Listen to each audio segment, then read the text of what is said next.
Welcome है सभी साथियों के आज की क्लास के अंदर। आज हम स्टार्ट करने जा रहे हैं जो हम पिछले टॉपिक एलसीएम और एचसीएफ के बेसिक पॉइंट के बारे में पढ़ा था। तो एक बार आज आपका पुनः आज की क्लास के अंदर स्वागत है। मेरे YouTube channel one step to success पे आपका सभी स्वागत है।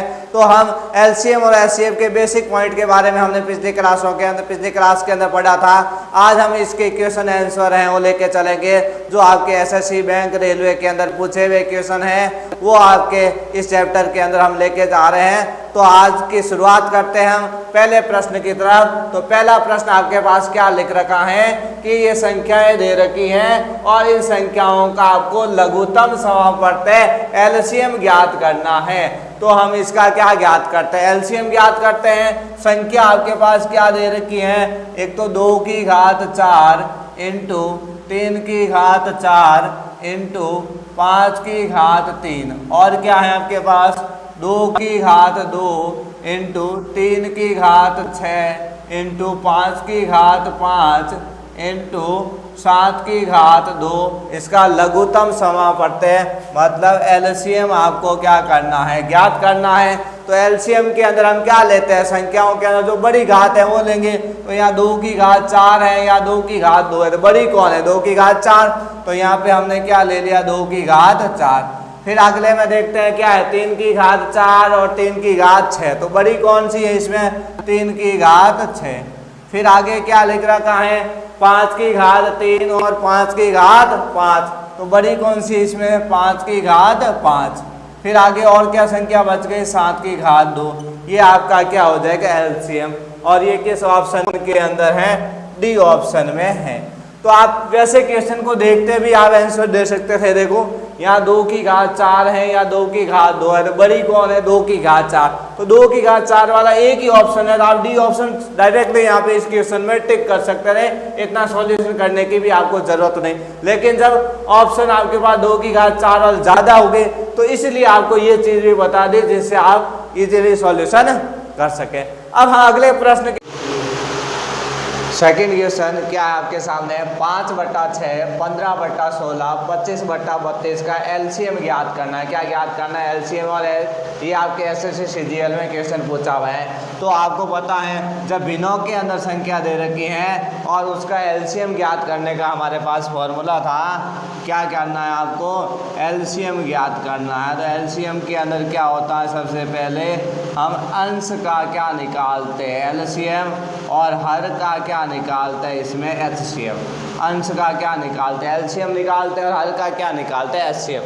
तो अंश के अंदर यहाँ पे कौन कौन सी संख्या दे रखी है, देखो 5 15 25 5 15 और 25। तो 5 15 और 25 का एलसीएम वो है वो कितना होता है 75। कितना होता है 75।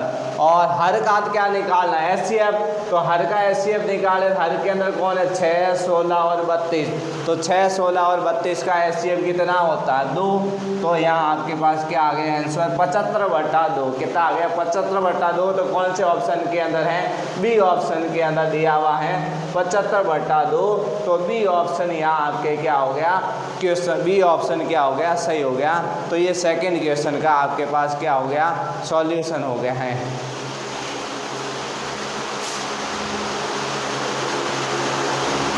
मूल संख्याओं x और y का एलसीएम क्या है, x और y का आपको क्या निकालना है, यहाँ पे एलसीएम ज्ञात करना है। ये ग्रुप डी में क्वेश्चन समूल संख्याओं का मतलब क्या हुआ सहभाज्य संख्या, उसका एलसीएम हमेशा क्या होता है जो संख्याएं दी हुई होती हैं उनका गुणनफल ही उनका एलसीएम होता है। तो x और y का गुणनफल क्या होगा xy। तो xy इसका क्या होगा आपका एलसीएम होगा।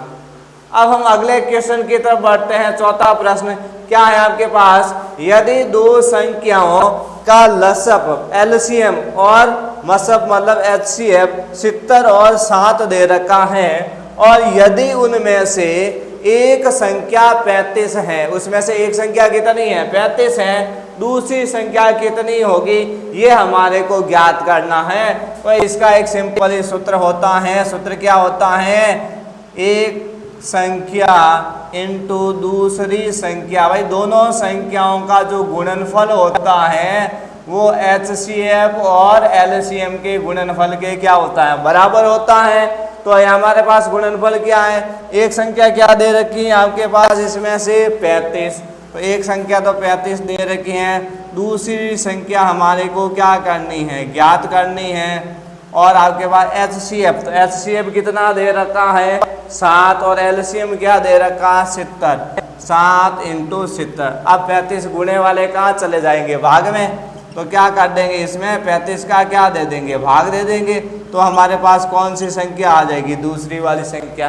तो 35 का भाग 70 में कितनी बार जाता है, 2 बार, और 7 × 2 कितने हो गए 14, तो इसका मतलब दूसरी संख्या होगी वो कौन सी होगी 14। तो 14 किस ऑप्शन के अंदर है, डी ऑप्शन के अंदर है, तो डी ऑप्शन यहाँ आपका क्या होगा, करेक्ट होगा। तो ये इस LCM और HCF के कुछ क्वेश्चन हो गए इस टाइप के। इसके अंदर और अलग टाइप के कौन कौन से क्वेश्चन आपके एग्जामों में पूछे जाते हैं वो हम नेक्स्ट क्लास के अंदर लेंगे। तो आज के लिए इतना ही। Thanks all of you.